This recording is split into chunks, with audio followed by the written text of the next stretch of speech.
mwezi huu wa 6 mwaka huu majira saa 12 jioni kwenye maeneo ya Umanda, kata ya Kalunde, manispaa na mkoa wa Tabora, ambapo mwanamke mmoja alitambuliwa kwa majina ya Catherine Innocent Petro. Huyo ana umri wa miaka 21, ni mkulima na mkazi wa Umanda Kalunde. Alifariki dunia baada ya kunywa sumu ya kuulia wadudu. Ni kwamba ilipofika tarehe 14 majira saa 4 za usiku, mume wa marehemu akiwa ametoka kwenye matembezi yake alimkuta mke wake huyu akiwa anagaragara nje ya nyumba yao, na pia alikuwa akitapika. Ndipo alipomhoji na amepatwa na kitu gani, na mwanamke huyu alijibu kwamba amekunywa dawa ya kuulia wadudu.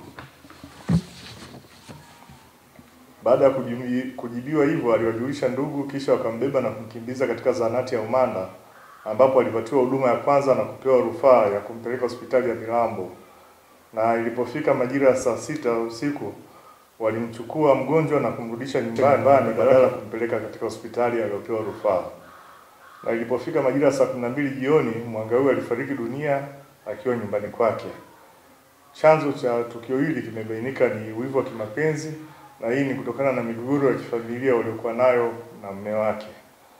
Jeshi la polisi linatoa wito kwa wananchi wa mkoa wa Tabora, pale inapojitokeza migogoro ya kifamilia na migogoro mingine, kuepuka kujichukulia hatua mikononi ambazo ni kinyume cha sheria, ikiwemo kujidhuru kwa kujiua kama tukio hili ambalo limejitokea.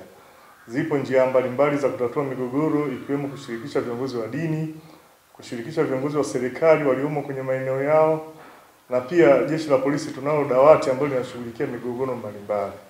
Kuchukua sheria mkononi za aina hii ni makosa kisheria, na tunatoa tahadhari kwa wananchi kuepuka matukio ya namna hii.